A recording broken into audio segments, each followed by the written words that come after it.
Thank you all for joining us. Before I get started, I want to offer my condolences to the family and friends of former Governor Jim Guy Tucker. He is one of a generation of Arkansas leaders who had an immeasurable impact on our state, and our thoughts and prayers are with his entire family as they deal with this difficult loss. I also want to take a minute to thank Senator Dismang and Representative Shepard for their support of this legislation that we're here to announce. These are two of the most experienced, most respected members of the legislature, and they've done a lot of the heavy lifting we need to support this bill, and I'm grateful for their hard work and their support and dedication to seeing us make significant change and impact here in Arkansas. I also want to thank our Secretary of Education, Jacob Oliva, and our Commissioner of Higher Education, Dr. Ken Warden, for the expertise and hard work that they brought, not just to this bill, but every single day to the Department of Education. Thank you all for your hard work. We're also joined by many of our university chancellors, administrators, professors, and students. Thank you all for being here. And to the other legislators in the room, I'm sorry for making you stay late in Little Rock on a Friday, but we're certainly thankful for your presence and willingness to be here. I laid it out in my State of the State address. Higher education reform is my top priority for this legislative session. And today, I'm proud to announce my plan to improve opportunities for our students post-high school, called Arkansas Access. We've spent the past several months working on this legislation, and I was excited to share its details with many of our state's education leaders. Through that process, I've been reminded of just how important education is to the journey of so many Arkansans. I shared the story of Tiffany String during my State of the State, a woman with just a 6th grade education who was abandoned by her husband with no job, no car, and 3 kids at home. She biked herself to ASUBB to earn her nursing degree, and this May is going to graduate as a registered nurse. I met with her family after the speech, and I saw just how much Tiffany's sons look up to her, not just as a mom, but as a provider and as a role model. That's what higher education can give and gave Tiffany, and it's what it can give to every other Arkansan in the state. I could spend my entire speech telling stories like Tiffany's. There's Jessica, who managed to raise a family and work night shifts while earning her degree in pharmacy technology. Now she's a professor, giving other students the same opportunity that she had. Or there's Jasper, the Marine Corps veteran from Jacksonville, who studied computerized machining, also at night, and did so well in class that he joined his Campus Skills USA state team and won an award in automated manufacturing. He and his wife welcomed their first kid in his last year at school, and thanks to the higher salary he's now able to own, purchased their first home. Each of these stories shows the power of higher education and the many diverse paths Arkansans take to achieve it. But that doesn't mean that there aren't problems. We all see the same issues. The system has become too complicated, too woke, and far too often doesn't fully prepare students for the jobs of the future. Access will fix that. We will reduce the complexity in students' path to higher education so that anyone from an 18-year-old high school senior to a middle-aged mom looking to re-enter the workforce can get the education that they want and that they deserve. We will ensure high school students who want to take college courses before they graduate don't have to pay out of pocket. We'll increase the funding available for scholarships like the Workforce Challenge and double the first-year funding of the Academic Challenge, a program that my dad started and I was a recipient of. We'll expand the number of admissions exams students can take to go to school. We'll grant provisional admission to any student who meets higher education institutions' baseline requirements and offer in-state tuition to Arkansas's military families. We will make it so that applicants can submit one application and apply to any public college or university in the entire state. Higher education should be available to anyone who wants it, right after high school or many years down the line, and Access will make that a reality. We will also get indoctrination out of higher education so students can learn in a free, unbiased setting. No more using DEI in accreditation standards. No more forced statements in support of DEI. And no more excused absences for protests. We will honor higher education institutions that go above and beyond to serve our military families by giving them the same Purple Star campus designation that our K through 12 schools can now earn. And if a student vandalizes school property, we will not let them graduate until they pay for the repairs themselves. We will ensure professors are held accountable for the job that they are hired to do. And finally, we will make sure that if a student decides to attend college, they actually get the real life skills that they're paying for. We will consider return on investment in our productivity-based funding model so that taxpayers are funding degrees that contribute to our state and to our economy. I know this is a lot. There's a lot packed into this bill. And we will create a funding model for non-degree credentials so that Arkansans can go to school for the skills they need, leave without too much debt, and enter the workforce as soon as possible. I want to again thank the many legislators that are in the room, our education leaders, members of our education department for their hard work on this legislation. For far too long, we've told the lie that the only way to be successful is to graduate college with a 4-year degree straight out of high school. When I sign Access, we will tell Arkansans the truth. Everyone is unique, and everyone's education journey should be too.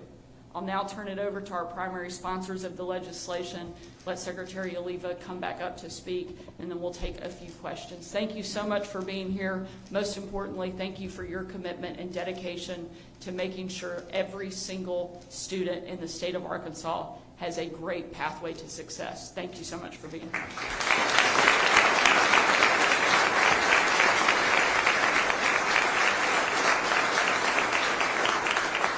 Well, first, that was an incredible job of providing a summary, and I'm thankful I don't have to do that. But I do want to speak to my colleagues because it was something that dawned on me yesterday. I had a meeting with an individual. He was concerned about things happening, not in our community, even in my district, just in his own city. And what he kept coming back to and what we finally decided was, you know, every roadblock he hit was with really one response. That's the way that we've always done it. Right? And when you get this bill, and we hope to be able to release it on Monday, what you're going to see is time after time after time, the elimination where we have codified in our statutes, this is how we've always done it. Your folks back home are sick of the status quo, and they're sick of the status quo in higher education. And so what I am proud of is really, Governor, we're seeing in so much of what's happening with the legislature and your initiatives is saying no to the status quo. And what you're going to find is that there is a focus on the individual in this particular situation. It's a focus on the student. We're going to be looking and increasing the opportunities that they have before them, and then we're going to be maximizing their outcomes and so they can be as successful as they can possibly be. And again, there are so many initiatives that are occurring in this state right now that are going to make us rise to the top. And this is just one more step in that, and I'm proud to be a part of this process.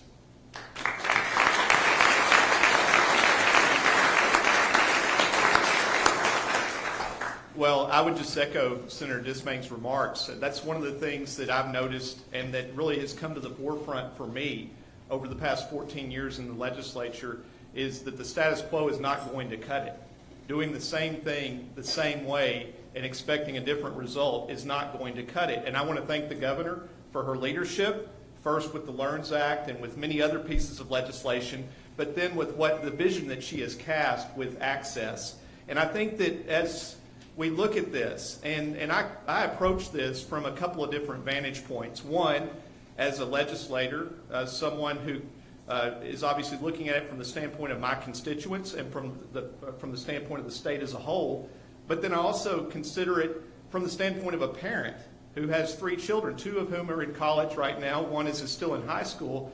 But as we have worked through the Access bill, there have been so many things that honestly I didn't realize that this is how we do it. This doesn't make any sense. And I think that what you're going to see in the legislation is you're going to see something that is very pragmatic. It makes a lot of sense. Actually, if you look over here, it makes common sense. And So what I would encourage my colleagues, and I've had discussions with several of my colleagues thus far, and obviously I know that they want to see the details of the legislation, and they want to read the bill, which is something I always encourage people to do.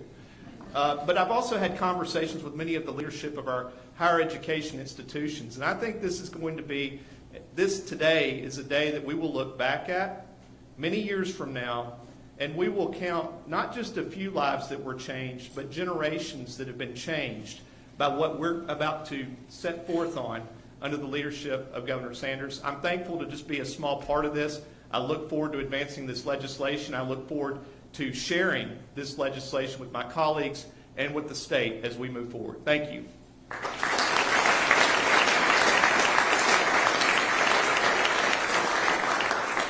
Good morning. Happy Valentine's Day. Thank you, Representative Shepard, Senator Dismang, Governor Sanders, for the opportunity to be here and discuss something that I know is really exciting about laying the foundation for the future work on how we're going to build Aligned systems. When we were here about 2 years ago, and Governor Sanders said we need to make sure we prioritize education, make sure that there's a path for every student, understand that a one-size-fits-all approach doesn't work for all of our students and families, we introduced the Arkansas Learns Bill, that we started having a conversation on how this is building a system of alignment from cradle to career.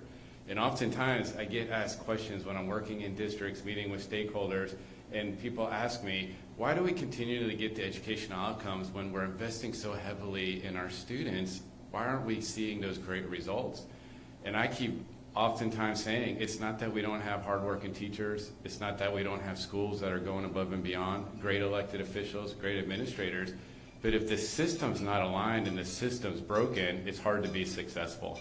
So what we did in Arkansas Learns in building out that system is making sure that everything was seamless.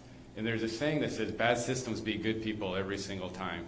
While we were going around implementing Learns, we were meeting with superintendents, meeting with college presidents, technical centers, university system folks, and we were asking them questions about how come we're not getting these students transition? What is a barrier in the system?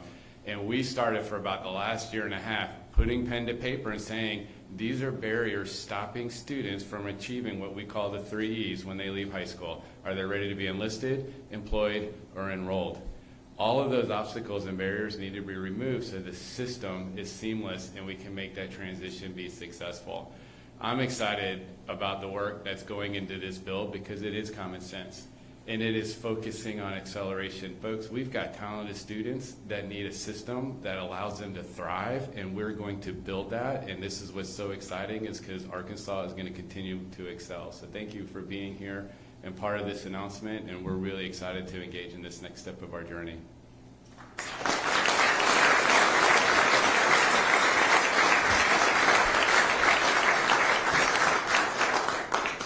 Thank you. We'll now take a couple questions if there are any. How much is it going to cost to implement, and what is the time frame for the implementing these provisions? I mean, it's going to take several years. No on several years. In terms of the cost, we don't expect that there will be any new general revenue funding needed, but we will repurpose existing funds within the department to fund some of the projects and some of the specific details. Why not, I mean, those lottery financed academic challenge scholarships, why not increase everybody's award by $1,000? You got $320 million in that trust account. We feel like this is one of the best places that we can really invest in students and help them where they need it most. And so there are several other pieces that deal specifically with scholarships and enhancing and removing some of the barriers. But that's, I think, one of the biggest places where you see a significant increase. But there are a couple other parts. One, the Arkansas Heroes Scholarship Program that's part of this legislation that rewards our military, veterans, law enforcement, and first responders, puts all of that into one category, streamlining that process, creating greater access. The Workforce Challenge, additional funding there. So there are several places. That was just one I chose to highlight today. The indoctrination, I know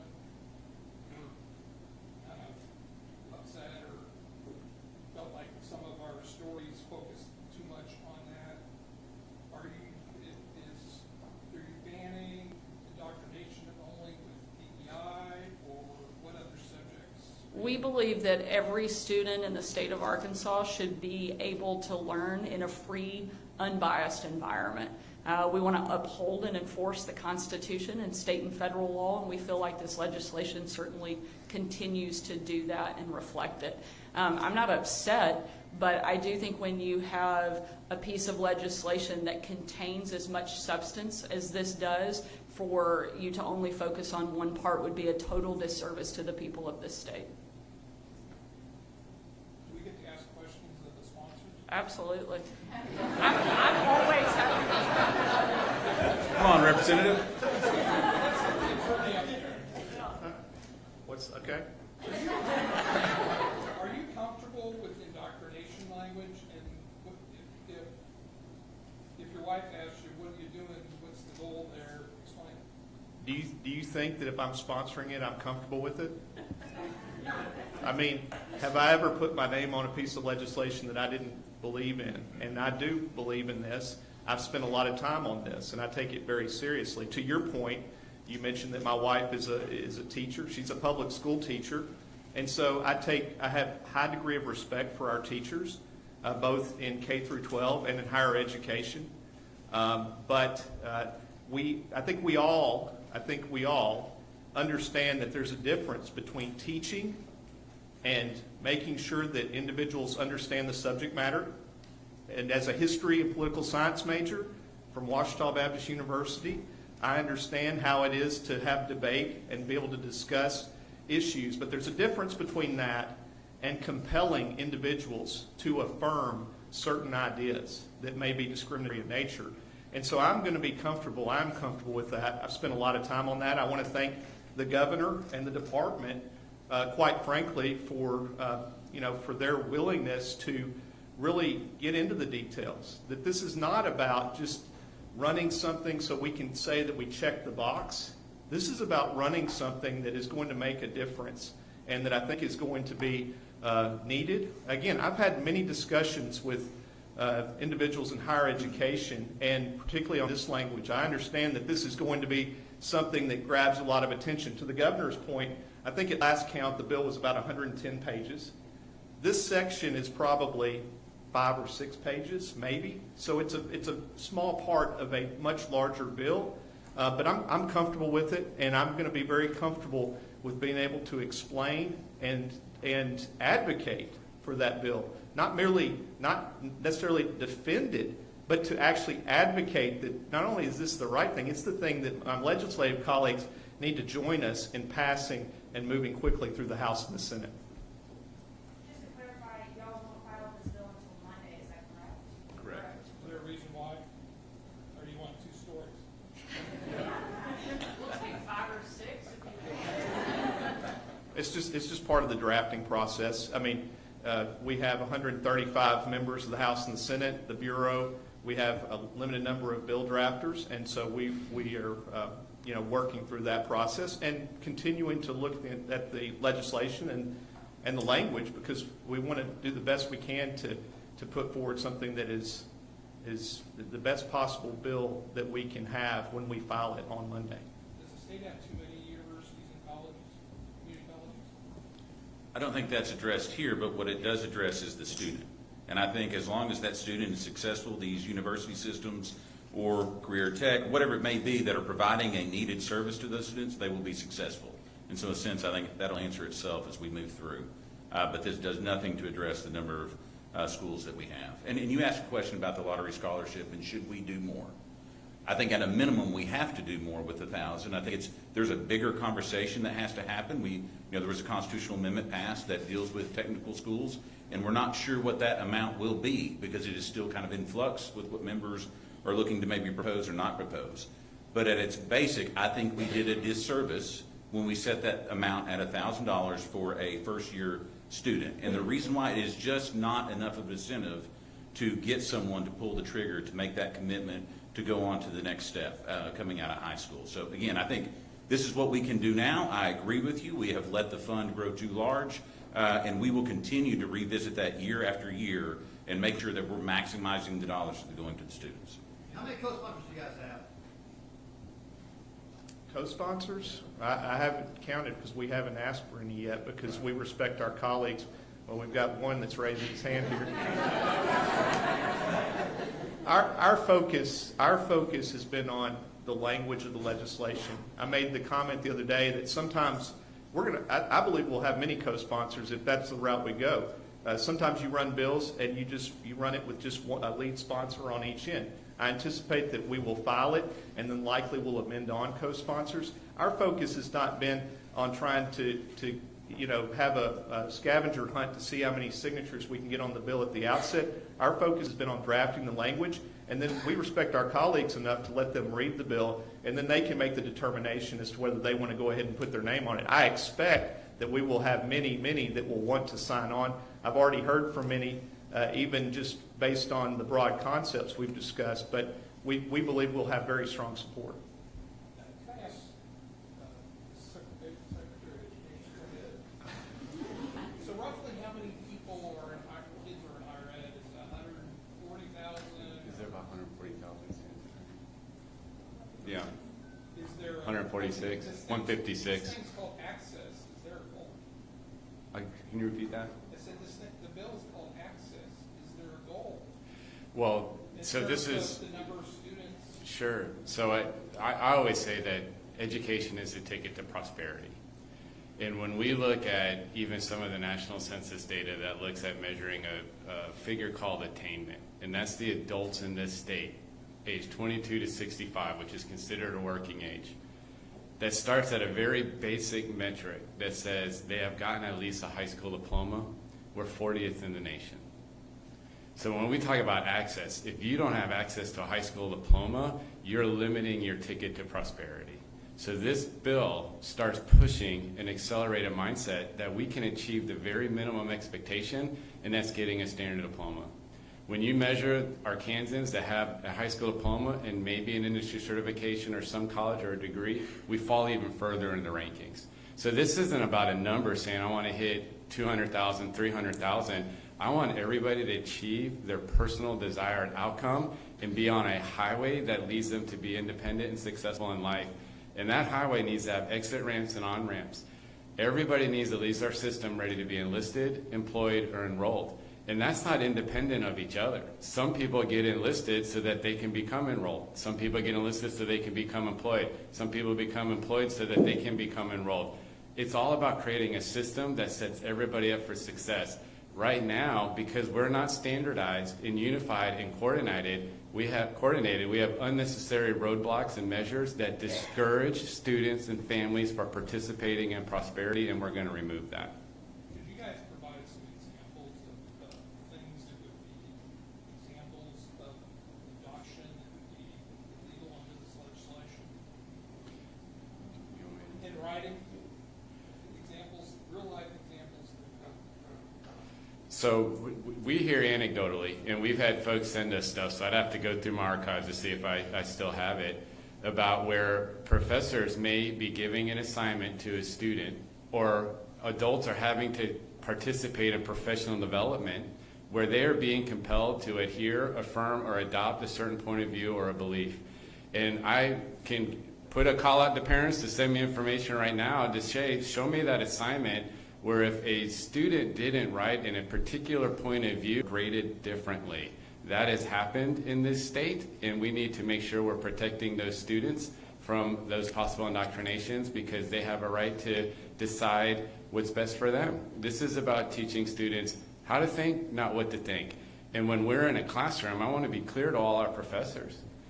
This is why you're professionals. You should engage in debate. You should argue multiple perspectives and multiple points of view. You should engage in critical thinking. That's what good teachers do. That's what good professors do. But if you go a step further and say, if you don't take my adoptions and beliefs and affirm it as your own personal set of values, then we've gone too far. So does it go both ways if I'm a professor and I'm indoctrinating somebody with a conservative thought, that will be treated the same way under the legislation as if I'm indoctrinating them with liberal thought? I'm having a hard time hearing. The legislation is going to apply even-handedly, and so Don't, at this point, want to wait till the bill is filed. Don't want to get too far into the specifics because, again, I want everybody to read the bill. Don't rely on what may be said on the various social media outlets or the headlines or whatever. Read the bill, because I think that when it comes down to it, Representative Eubanks made the reference to me pointing out a concern in the cell phone bill that thankfully we sent it back to committee and we made it a good bill. Like, it was a good bill, to be clear, but we were making sure that there was not an unintended consequence, because it matters what is in the bill. And so that's my message, is for folks to read the bill, but it will apply even-handedly. If you're filing it on Monday, how soon do you anticipate having it in committee? I'm curious how long I will have to read the bill. I don't think there's a timeline on when to have it in committee. We want members to be comfortable with it. Obviously, the public will have access to it the moment that it is filed, so I don't think we're in some rush, but we also have a limited amount of time for us to consider things in session, and so we're not going to also drag our feet as we move forward. But we do, and it's important to me that the members have an understanding of what they're voting on. There was a question about co-sponsors. I have never once since I've been here